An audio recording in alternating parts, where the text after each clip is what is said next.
কোরআনুল কারীমের 114টা সূরার ভিতরে একটা সূরার নাম সূরাতুল তাকাসুর।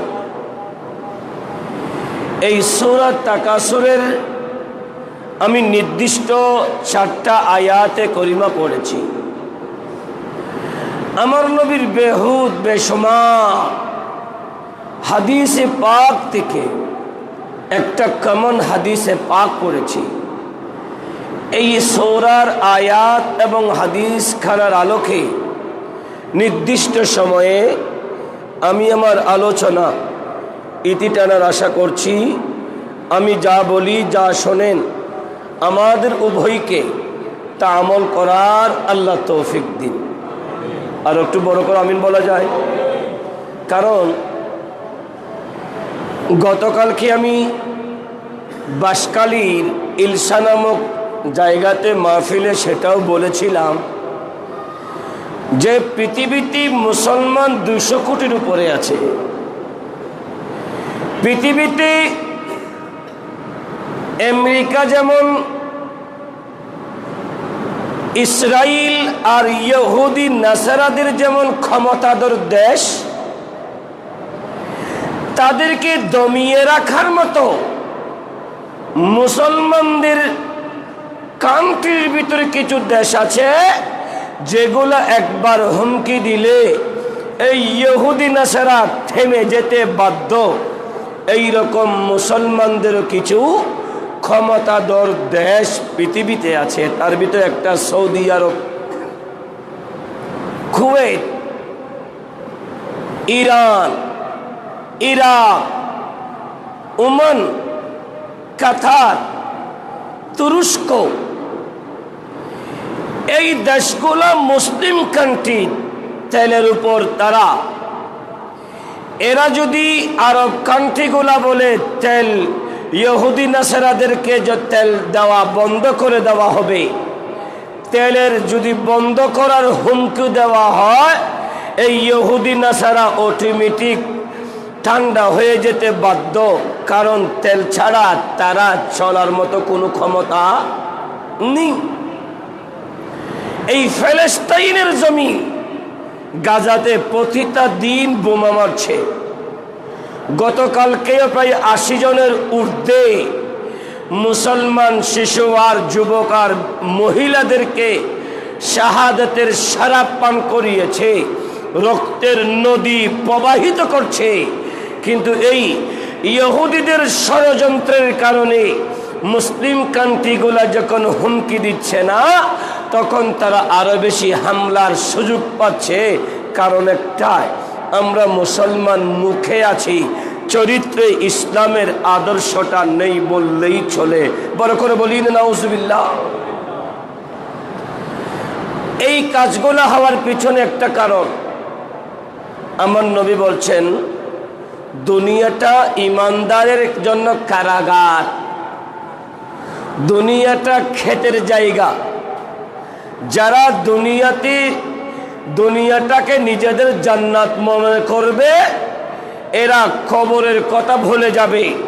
যারা কবরের কথা ভুলে যাবে, এরা দুনিয়াতে অপকর্ম, অপসংস্কৃতি, ইসলাম বিরোধী যত কর্মকাণ্ড আছে এগুলা করতে তাদের কোনো হায়া থাকবে না, লজ্জা থাকবে না। তারা এগুলাই করতেই থাকবে। বড় করে বলি না নাউজুবিল্লাহ। প্যারা হাজরিন, যেমন আপনাদের জবান যদি ইসলামের কোনো কাজে যদি আপনাদেরকে আওয়াজ করে বলতে হয় আল্লাহর তারিফ আর প্রশংসা, সুবহানাল্লাহ, আলহামদুলিল্লাহ পড়তে বলা হয়, যতক্ষণ বলা হয় ততক্ষণ বলেন। একটু চুপ হলে জবানটাতে সোফারগুলো লাগাই দেন। আর যদি সেটার বিপরীতে যদি কোনো নেতা কেথা দুনিয়াবি কোনো কাজে যখন আপনাদেরকে দেওয়া হয় একটা চা অথবা 200 টাকা দিলে আপনাদের জবানটা ভরে যায়, এত বেশি চিৎকার করেন, সারাদিনের কষ্ট 1 ঘন্টাতে করে ফেলেন, তখন আপনাদের শরীরে ব্যথা হয় না, আওয়াজ কষ্ট হয় না। শুধুমাত্র আল্লাহর তারিফ আর প্রশংসাতে যখন সুবহানাল্লাহ পড়তে বলা হয়, আমাদের জবান শরীরে কষ্ট লাগে, অসুস্থ হয়ে পড়ি, আওয়াজ বের হয় না। এটাও একটা কারণ যে আমরা দুনিয়ামুখী হয়েছি, আল্লাহমুখী হতে পারেনি। আর আল্লাহমুখী যারা হয়েছে এরা দিনের বেলায় দুনিয়াবি কাজ করলেও, রিজিকের তালাশ থাকলেও রাতের বেলায় আল্লাহর জিকিরে মগ্ন ছিল। বড় করে বলি প্যারা হাজরিন, আজকে যে সূরাটা পড়েছি এই সূরা শরীফে আল্লাহ বলছেন আলহাকুমুত তাকাসুর হাত্তা যুরতুমুল মাকাবির। আল্লাহ বলছেন সম্পদের অধিক কামনায় তোমাদেরকে অমনোযোগী করে রেখেছে যতক্ষণ তোমরা কবর সমূহের সাক্ষাৎ করছো।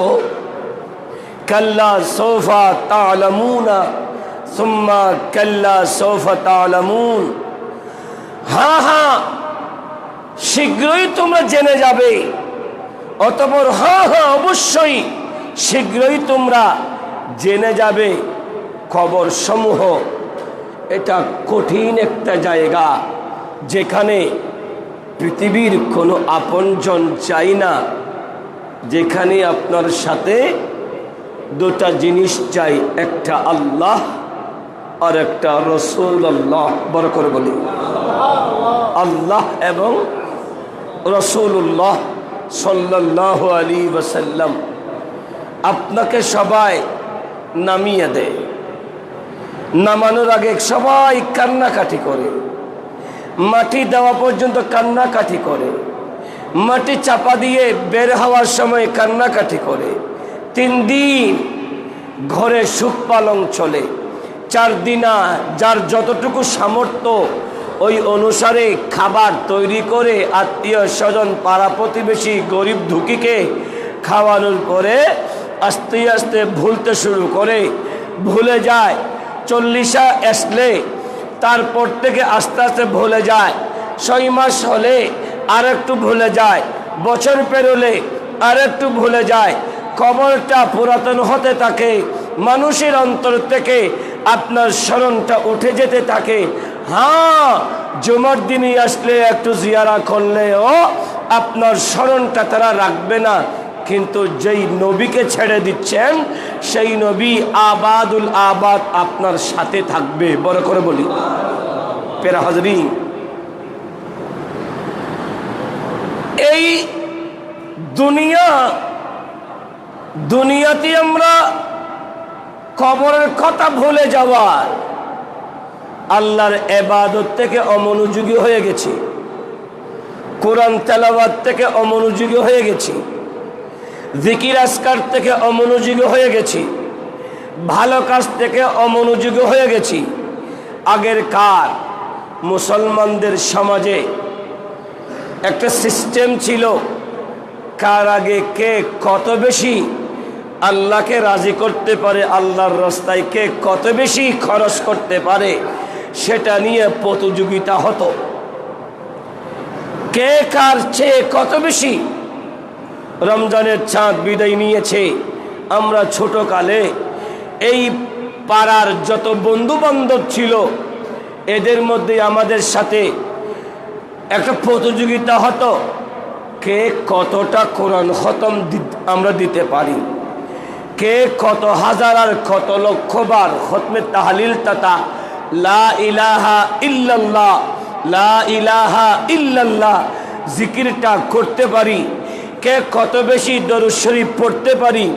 যে যত বেশি পড়তে পারি, সবে কদর আসলে আমরা আমাদের মসজিদের খতিব যিনি ছিলেন শেখুল হাদিস আল্লামা আলী আহমদ রাজবী রহমতুল্লাহ আলাই, যিনি সুবহানিয়া আলিয়ার খতিব ছিলেন, ওই আপনার শেখুল হাদিস ছিলেন, আমাদের জামিয়া আহমদিয়া সুন্নিয়া আলিয়ার শেখুল হাদিস ছিলেন, আমাদের ওই মাজির পাড়া বাইতুন নূর শাহী জামে মসজিদের খতিব ছিলেন।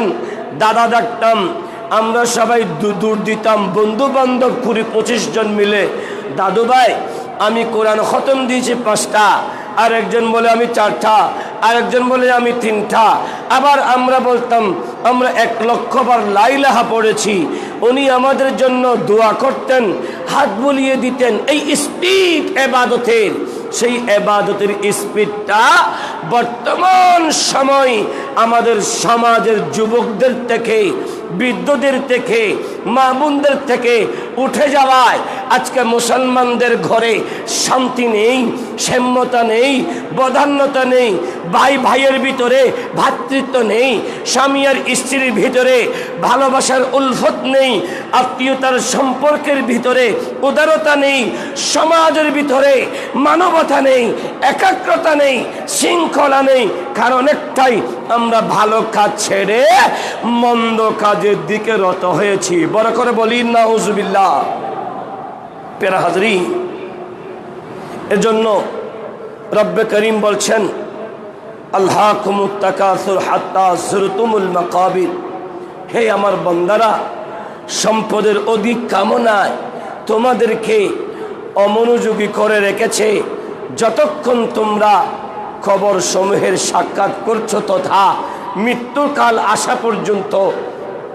মৃত্যু তো সবার আসবেই, আজ নয় কাল, এখন নয় 5 মিনিট, 1 মিনিট পর মৃত্যুটা আসবে।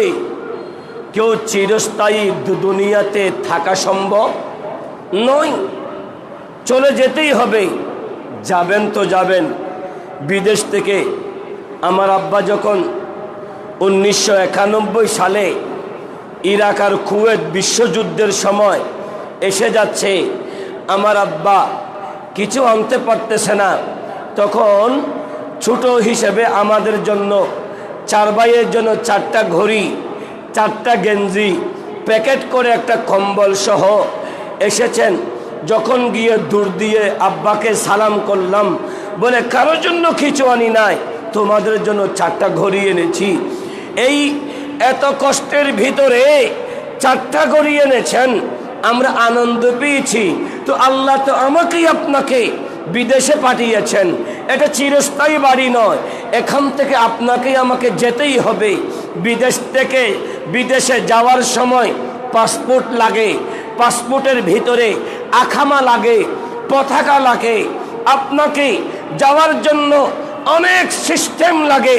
ঠিক তেমনিভাবে আসার সময়ও সব কিছু লাগে। আপনার পাসপোর্টে যদি সিল মারা না হয়, আপনার অসুবিধা আছে। সব কিছু করে আপনি তো আসবেন, যাবেন, আসবেন। পৃথিবী থেকে আপনি যেতে পারবেন, আসতে পারবেন, কিন্তু রব্বে করিমের কাছ থেকে একবার এসেছেন, যেই দিন যাবেন তারপরে ওখান থেকে আর আসার কোনো সুযোগ, একটু আওয়াজ করে, আসার কোনো সুযোগ। একটিবার চিন্তা করেন তো দেখি, বিদেশ থেকে আপনি একবার আসার সময় অল্প এনেছেন, নিয়ত আছে আরেকবার গেলে আবার কিছু আনবো, আরেকবার গেলে আবার কিছু আনবো। আজকে বাড়ির দেওয়াল তুলেছি, আগামীবার গেলে ছাদ দেব, আগামীবার গেলে রং করব, প্লাস্টার করব, টাইলস লাগাবো। যতবার যাব ততবার এক একটা কাজ করব। কিন্তু আমার রব বলে এটা দুনিয়াতে হতে পারে, কিন্তু আমার কাছ থেকে একবার গিয়েছ, একবারই আসবা। যখন আসবা আর যাওয়ার সুযোগ থাকবে না, এখান থেকে তুমি একবারই আসবা। তো আপনি যে একবারে যাবেন, তখন আমরা চিন্তা করি, যখন আমি একবারে চলে যাব, সব কিছু গুছিয়ে গাছিয়ে এমনভাবে যাব যাতে আমার পরিবার পরিজন কষ্টে পতিত না হয়। তো আপনি যদি পরিবার পরিজন কষ্টে পতিত না হয় সেই চিন্তা করে যদি আপনি দুনিয়ার বিদেশ থেকে সব কিছু সেটিং করে আসতে পারেন, তো আপনিও তো এই বিদেশ থেকে আপনার বাড়িতে যাবেন। আপনার কাছে সেই বাড়ির আবাদুল আবাদ যে থাকবেন, সেই বাড়িটার সরঞ্জামগুলো কি সঠিকভাবে ঠিক করেছেন? সব কিছু আপনার আছে? কারণ এটা তো অন্ধকার, এখানে তো গাড়ি নেই, বাড়ি নেই, বউ নেই, ছেলে নেই, বন্ধু নেই, নেই বলতে কেউ নেই। আপনাকে শোয়াই দেওয়ার সময় ছোট্ট একটা জায়গাতে শোয়াই দিয়েছিল, যেটাকে চট্টগ্রামের ভাষায় ফাঁসপাত বলা হয়। বিয়ুত হিসেব করে 1 হাত 1 বিয়ুতকে 5 হাত বলা হয়। এবং এইদিকে 3.5 হাত বলা হয়, সেখানে শোয়াই দিয়ে কাপড়ের উপর থেকে খোলে মুখটা কিবলামুখী করে শোয়াই দিয়ে, আপনাকে তো সবাই চলে আসছে, আপনি তো আপনার বাড়িতে একাই আছেন। একা বাড়িতে থাকতে হলে কিছু না কিছু লাগে, তো আপনার পকেটে টাকা লাগবে, অন্ধকারে হাঁটার সময় টর্চ লাইট লাগবে, বিছানা বাসি লাগবে। তো আপনাকে তো কিছু দেওয়া হয়নি, শুধু 3টা সাদা কাপড় দেওয়া হয়েছিল। আপনি সেই বাড়িতে যখন যাবেন দেখবেন কিং কোবরা ছবল ধরে আছে। তখন পৃথিবীর যত ডিজাইনের সর্প আছে সবগুলো এসে চতুর্দিক আপনাকে ঘেরাও দিচ্ছে, পোকামাকড়গুলা ঘেরাও দিচ্ছে। এরা আপনাকে কামড়াবে, মাংস খাবে। আর কিছু আল্লাহর সৃষ্টি এমন কিছু পোকামাকড় আছে যেগুলো আপনার হাড় পর্যন্ত খেয়ে ফেলে, আপনাকে 40 দিনের ভিতরে শরীরটা ঝাঁঝরা করে ফেলবে। এই কঠিন বাড়িতে আপনি যখন থাকবেন, শত্রুপক্ষ সর্প বিষধর পোকামাকড় অপেক্ষা করছে, তখন আপনাকে তো সাহায্যকারী লাগবে। তখন আল্লাহর সাহায্য ছাড়া কোনো সাহায্যকারী, আস্তে করে বলেন, সেখানে আল্লাহর সাহায্য ছাড়া কোনো সাহায্যকারী দুনিয়াতে। আপনি বলবেন খবর থেকে, এই আমার ছেলেরা রাস্তা দিয়ে হেঁটে যাচ্ছেন, কোনো বাবার সন্তান যখন কবরস্থান দিয়ে হেঁটে যায়, ওই কবর থেকে ওই মইয়ত, ওই মৃত ব্যক্তি বলে, ও আমার সন্তানেরা, আজকে তোমাদেরকে বাড়ি করে দিয়েছি, গাড়ি করে দিয়েছি, সম্পদশালী করে দিয়েছি, আমাদেরকে একটু খেয়াল করো, আমাদের জন্য একটু ইসাল করো, আমাদের জন্য একটু দয়া করো, দোয়া করো। আমার নবী শামসুদ্দোহা বলেন, হাদিসে পাকের ভিতরে আমি যেটা পড়েছিলাম, আমার নবী বলে, মান যারা কবর আবাওয়াইহি আও আহাদিহিমা ফি কুল্লি জুমাতিন গুফিরা লাহু ওয়া কুতিবা বাররা। বড় করে বলি সুবহান।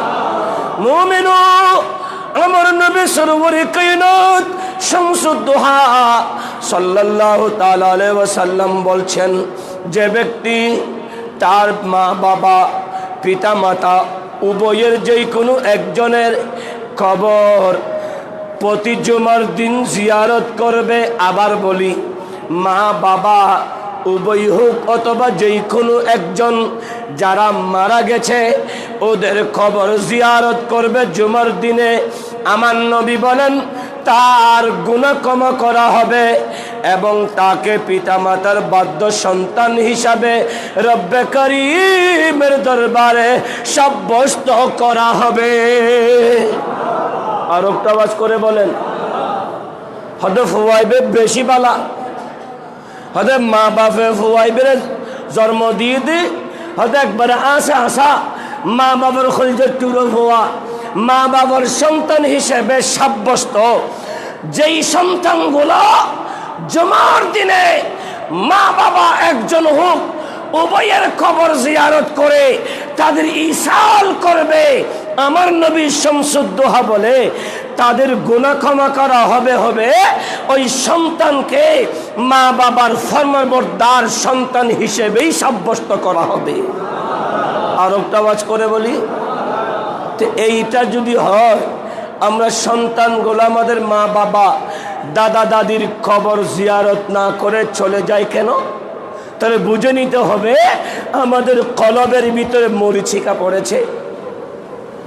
লোহা আছে, কত সুন্দর জানালা রং করা হয়েছে, এটাকে যদি সপ্তাহে একদিন মোছা না হয়, মাসে একবার ভিজা তেনা দিয়ে পরিষ্কার করা না হয়, এটা আস্তে আস্তে এখানে মরিচিকা আসবে, মরিচিকা ধরবে। মরিচিকা কেউ লাগাই দেয় না, মরিচিকা নিজে থেকে শুরু হয়, মরিচিকায় আসবে। মরিচিকা যখন আসি তখন আমাদের দেশে এক জাতীয় কাগজ আছে যাকে সীসা কাগজ বলা হয়, ওই কাগজ দিয়ে পরিষ্কার করে আবার রং করে দিলি আবার দীর্ঘস্থায়ী সেটা ঠিক থাকে। কিন্তু কেউ যদি বলে এই মরিচিকা তো আমি লাগাইনি, এটা আল্লাহ প্রদত্ত হয়েছে, আমি কেন তুলব, এটা আমার লোহার লাভ হবে, লোহার জন্য ভালো হবে, এটা এক্সট্রা পেয়েছি, অতিরিক্ত পেয়েছি বলে মনে করে ওই মরিচিকাকে পরিষ্কার না করে, দেখবেন মরিচিকা খেতে খেতে ওই লোহাকে শেষ করে দেবে। মরিচিকার কারণে লোহা যেমন দুর্বল হবে, যেই ঘরে মরিচিকাওয়ালা লোহা থাকবে, জানালা থাকবে, ওই বাড়িটাও চোর ডাকাতদের ঢোকার জন্য সহজ হবে। এজন্য আমার নবী সরওয়ারে কায়নাত বলে, তুমি তোমার কলবের মরিচিকা ঈমানের নূর দিয়ে, কোরআনের নূর দিয়ে, জিকিরের নূর দিয়ে পরিষ্কার করে ফেলো।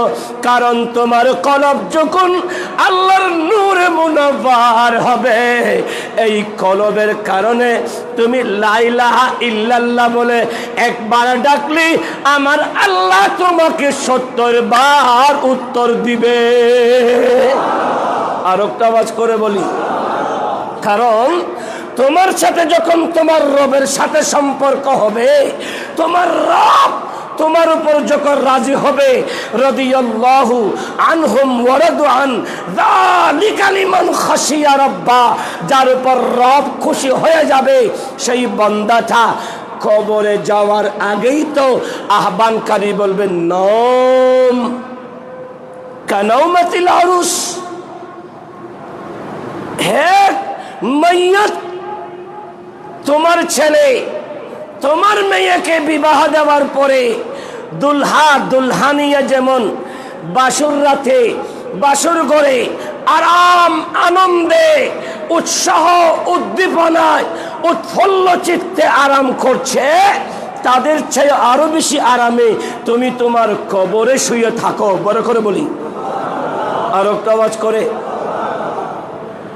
বিবাহের পরে স্বামী আর স্ত্রী যখন একত্রিত হয়, তখন কোনো আত্মীয় স্বজন তাদেরকে আর ডাক দেয় না, তাদের কাজে তাদেরকে ব্যাঘাত করাই না, তাদের আনন্দের মুহূর্তে তাদেরকে অস্বস্তি বোধ করতে দেয় না। উৎফুল্ল আর আনন্দের সময় যখন মুমিন বান্দা ইন্তেকাল হয়, কবরটা এটা সাধারণ কবর থাকে না। আমার নবী শামসুদ্দোহা বলে, এটা উত্তরে 40, দক্ষিণে 40, পূর্বে 40, পশ্চিমে 40। আবার বলছে না না, তোমার উত্তরে 70, দক্ষিণে 70, পূর্বে 70, পশ্চিমে 70, এভাবে প্রশস্ত হয়ে যায় মাটির কবরটা। বাবানে ফুতিহা লাহুল জান্নাহ, এটার সাথে জান্নাতের সাথে কানেকশন হয়ে যায়। বড় করে বলি, কিন্তু আফসোসের বিষয়, জান্নাত সবাই চায়, কিন্তু জান্নাতে যাওয়ার যত আমল আছে এগুলা কেউ করতে চায় না, এগুলা সবাই ছেড়ে দেয়।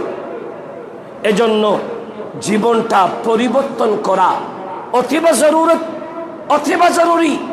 আমার নবী শামসুদ্দোহা সাল্লাল্লাহু তাআলা আলাইহি ওয়াসাল্লাম বলছেন, আন্না কবুরাল মুসলিমিনা মাওদাউ তাওকির ফাকুরিহাল উকুদু আলাল কবুরি ওয়া উহা ওয়ান নাওম ওয়া কাদাউল হাজাতে আলাইহা ওয়া জিয়ারাতুল কুবুরে মুস্তাহাব্বাতুন ফাইন্না তুরিতু রিক্কাতাল কলবে।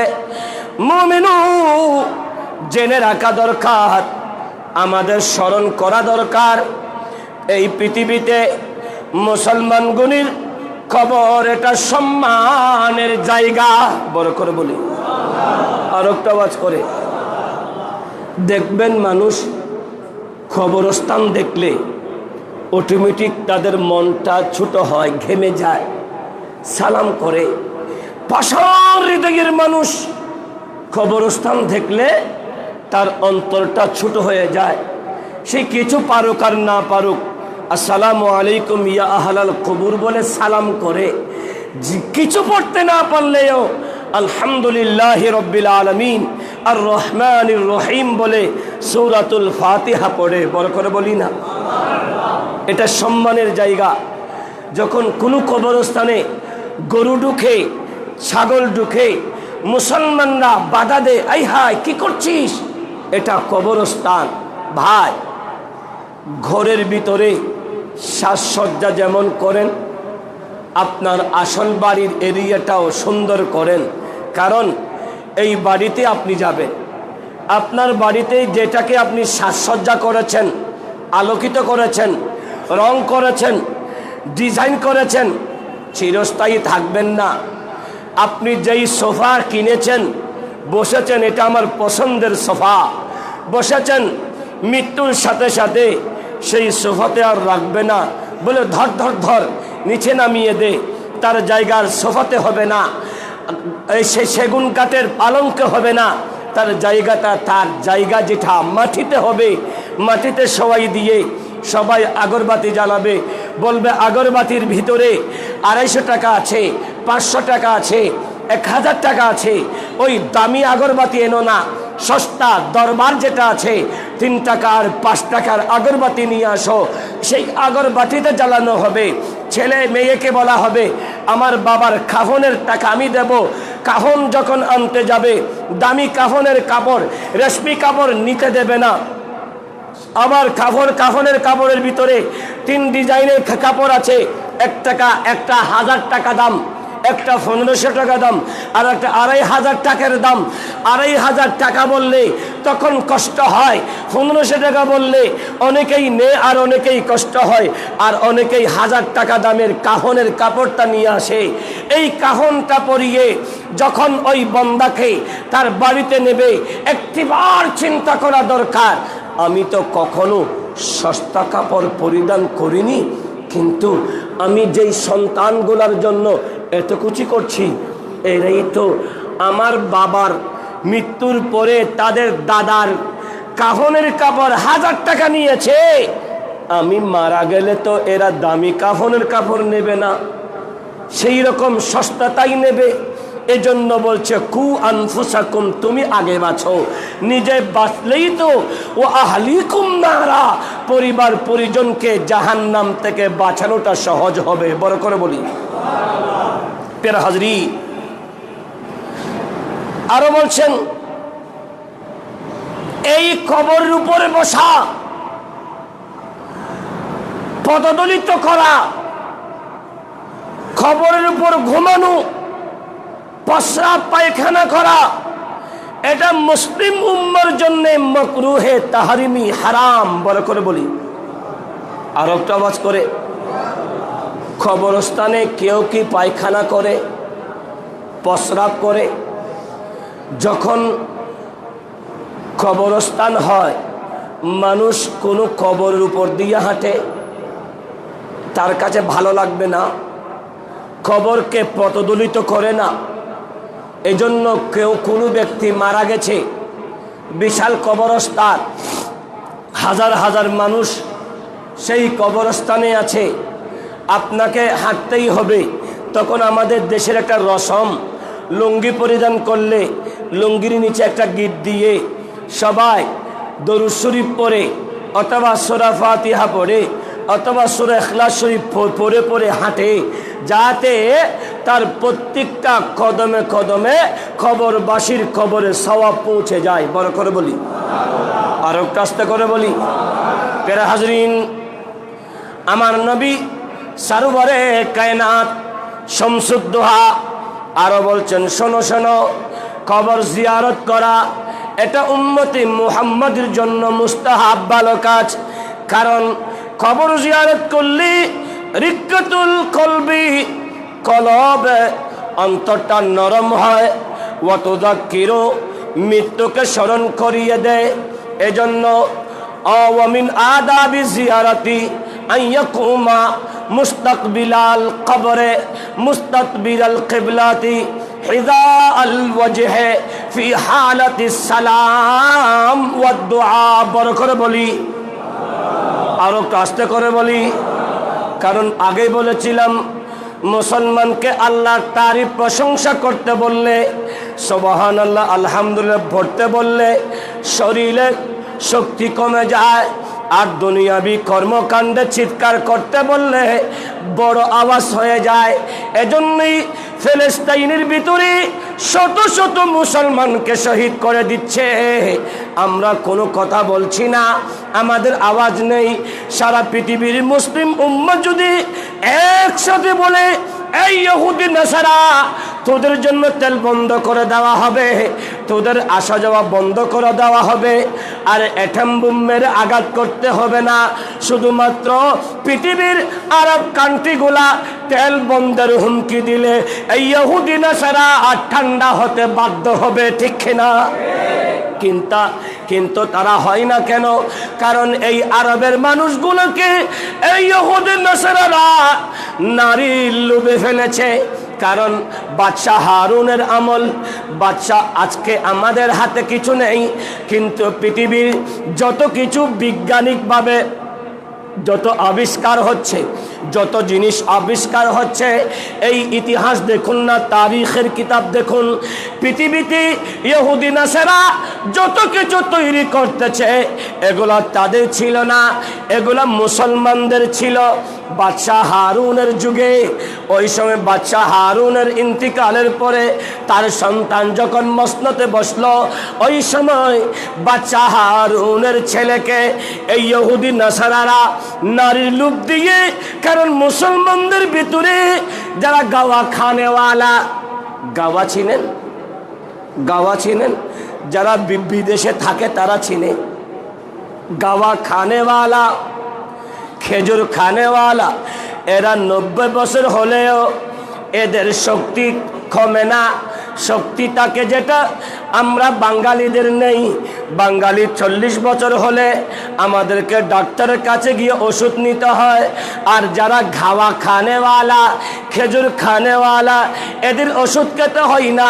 কারণ আমার নবী শামসুদ্দোহ দুনিয়াতে আসার কারণে এই আরব কান্ট্রির ভিতরে গাওয়া এবং খেজুরটা এত বেশি শক্তিশালী, যারা এটা যত বেশি খাবে তাদের শক্তি তত বেশি স্থায়ী হয়। বড় করে বলি, আর একটা আওয়াজ করে।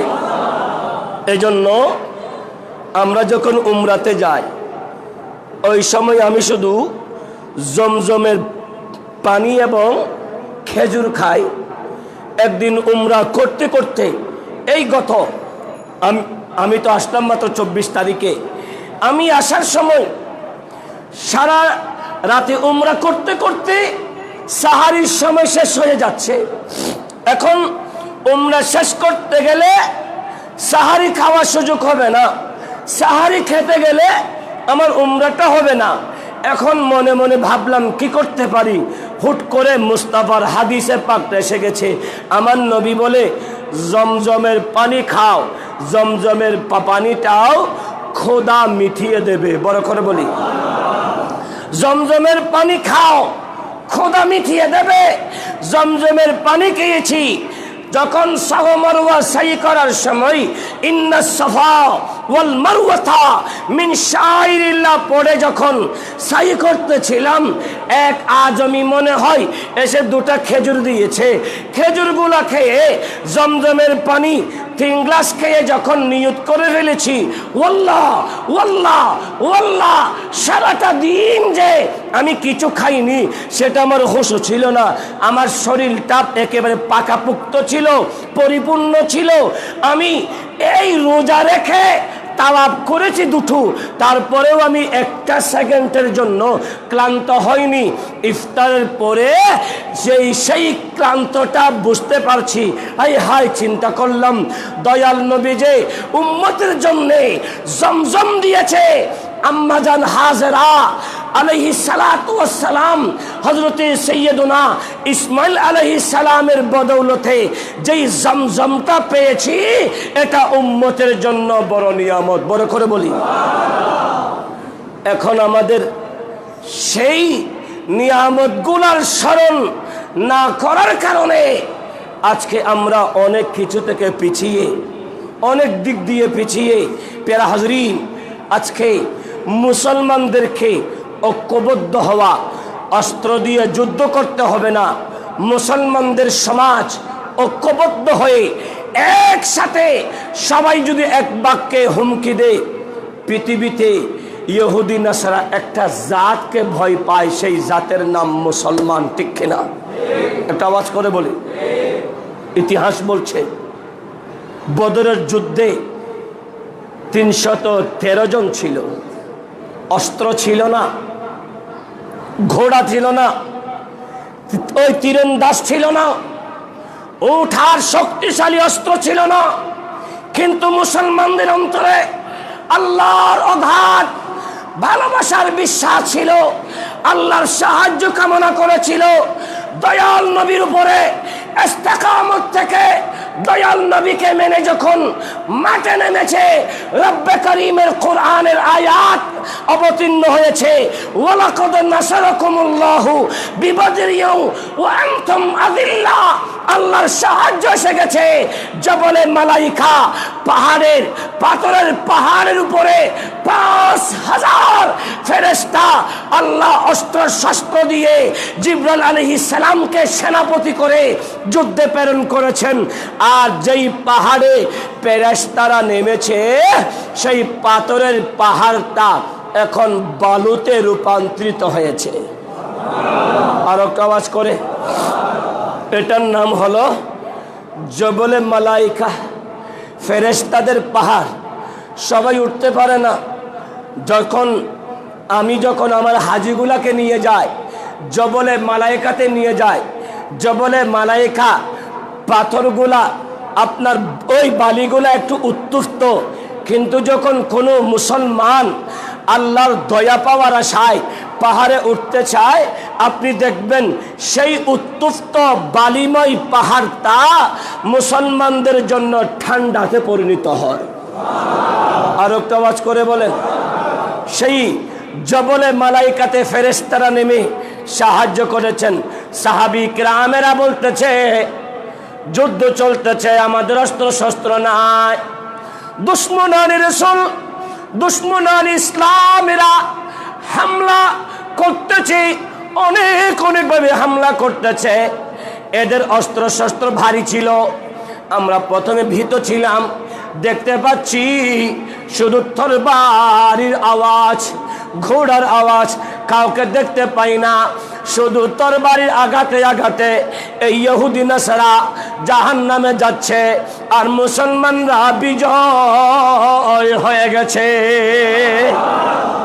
এজন্য আমার নবী হিজরতের রাতে আমার নবী সিদ্দিক আকবর কেবলাই, সিদ্দিক তুমি একবার আগে একবার পিছনে, কিয়া হওয়া, কি হয়েছে, কেনই বা আগে আর পিছনে? ইয়া রাসূলুল্লাহ, আপনি আর আমি ছাড়া তো কেউ নাই। এই দুশমনানে রাসূল যদি আগে হামলা করে আমাকে করবে, আগে যদি জবে করে আমাকে করবে, তরবারির হামলা করলে আমাকে করবে, তীর নিক্ষেপ করলে আমি আগে নেব। কারণ আমি যতক্ষণ আছি অতক্ষণ আমার মদিনাওয়ালা নবীর উপর আঘাত আনতে দেব না।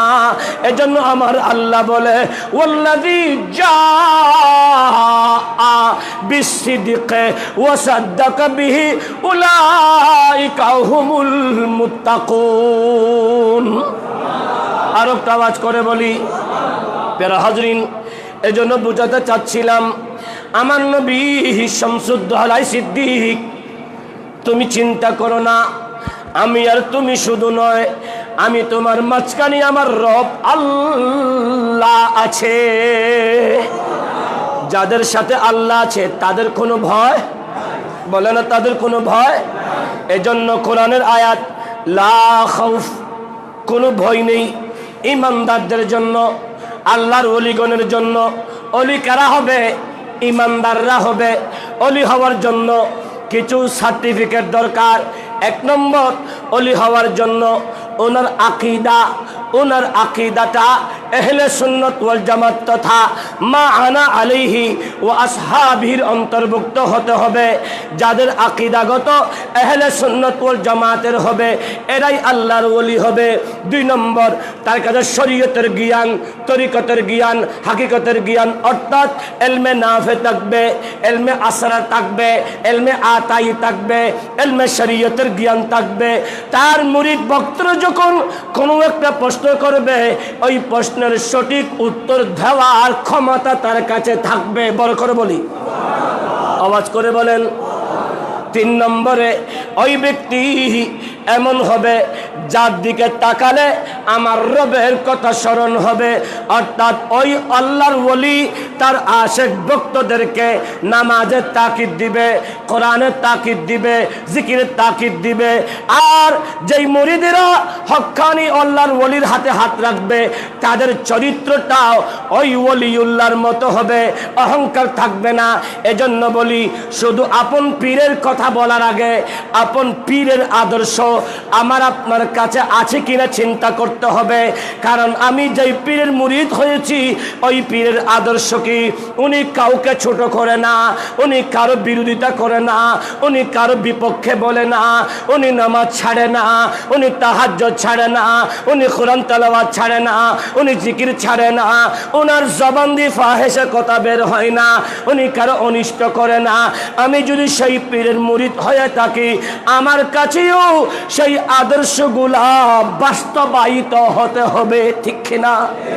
আস্তে করে বলেন। এখন পীরের আদর্শ একরকম, মুরিদের আদর্শ আরেক রকম। পীর সবাইকে ভালোবাসা দিয়ে ইসলামের খেদমত করতে চায়, আর মুরিদেরা পীরকে আলাদা করে বৈষম্যতা সৃষ্টি করতে চায়। এরা কখনো আপন পীরের মুরিদ হতে পারে না। এজন্য আমাদের দেশে গত 2-1 সপ্তাহ হতে পারে দেশের একজন মৌলভী সাহেব বলেছেন খাজা বাবা ভুয়া, খাজা বাবা ভুয়া, খাজা বাবা ভুয়া। তো উনি যিনি বলছেন আসলে উনি মানুষটা জন্মগতভাবেই ভুয়া, কারণ উনি টাকা দিলে মিলাদুন্নবী করে আর টাকা না দিলে মিলাদুন্নবীর বিরোধিতা করে। উনি আসলেই ভুয়া, কারণ ওনার চরিত্রের ভিতরে উনি মুস্তাফার আদর্শের বিপরীত চলে। যারা গরিব নওয়াজের শানকে বিভ্রান্তি করে আঘাত করতে চায় এরা কখনো মুসলমানের বন্ধু হতে পারে? আপনারা বলেন তো, বাংলাদেশ কি মুসলমানদের, বাংলাদেশ কি 1971 সালে মুসলমানদের হাতে এসেছে? না, 71 সালে তো পাকিস্তান থেকে স্বাধীন হয়েছে, এটা তো স্বাধীন করেছেন। কিন্তু মুসলমানদের দেশ বাংলাদেশ এটা 71 সালে নয়, এটা 650 বছর আগে সুলতানে বাঙ্গাল শাহে জালাল আবাদ করেছেন। বড় করে বলি, অস্বীকার করা যাবে? যখন পাকিস্তানের সাথে যুদ্ধ হচ্ছিল তখন আব্দুল হামিদ খান ভাসানী ছিল না? তখন মুসলমান ছিল না? সবাই তো মুসলমান ছিল। আমরা মুসলমান দেশকে আলাদা করার জন্য, আমার দেশকে স্বাধীন করার জন্য রক্ত দিয়েছে। কিন্তু এই দেশটা মুসলমানদের ক্ষমতা, মুসলমানদের ইসলাম গৌর গোবিন্দ থেকে আবাদ করেছেন সুলতানে বাঙ্গাল শাহে জালাল। রাজশাহীতে শাহ মখদুম রাজা পরশুরাম থেকে, যেই রাজা পরশুরাম দৈনিক একজন মুসলমানকে জবে করে মুসলমানের রক্ত তার বালতিতে, মাটির বালতিতে ভরে সেই প্রতিদিন গোসল করত। যেই দিন মুসলমানকে জবে করে গোসল করতে পারতো না সেই দিন বাদশাহ রাজার পরশুরাম রাগান্বিত হতো, মুসলমানদের সমাজে আঘাত হানত। প্রত্যেকটা দিন মুসলমানকে জবে করে মুসলমানদের রক্ত দিয়ে গোসল করত। সেই গোসলের জায়গা মুসলমানকে শহীদ করত, সেই জায়গা এখনো শাহে মখদুম পর্দার পারে এখনো রক্ষিত আছে, ওখানে আছে।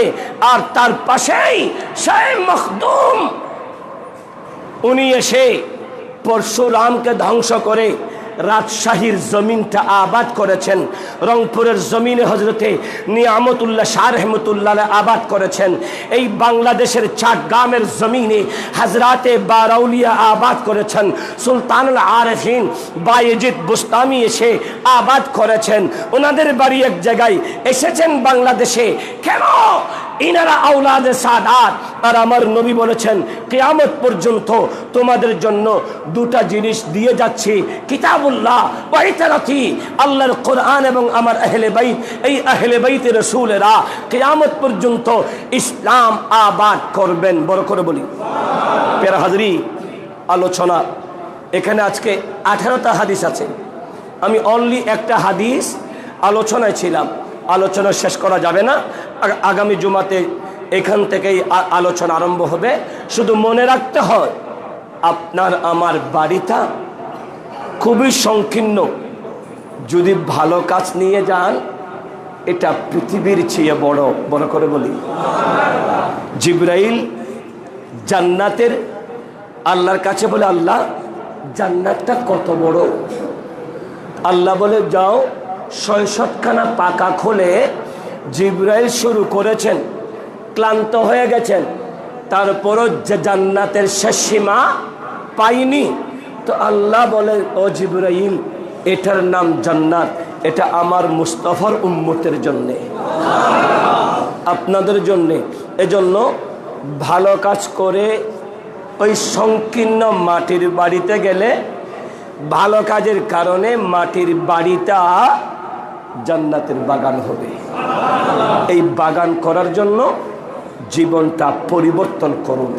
নামাজ পড়ুন, কোরআন পড়ুন, জিকির করুন, মা বাবা থাকলে সেবা করুন, মারা গেলে জিয়ারত করুন, তাদের জন্য ইহসান করুন।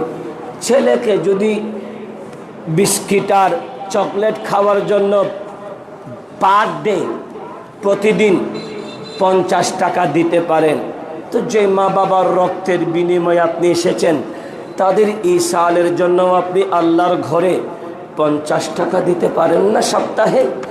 প্রতিদিন তো দিতে হয় না, সপ্তাহে 50 টাকা। গরিব মানুষ, টিয়া পয়সা কতন দিন মসজিদ দিতাম গেলে টিয়া পয়সা তাহে না। এই গরিবী হালতটা ছেলেকে বলেন, ও হু তো বাবু তুন টিয়া পয়সা নেই, চকলেট হাবাই দিতেন না। একবার বলেন, দুবার বলেন, 3বারের সময় হওয়াইবে ফাড়া বাজ্যে বাস লয়, মারিবার লাই, মারার জন্য।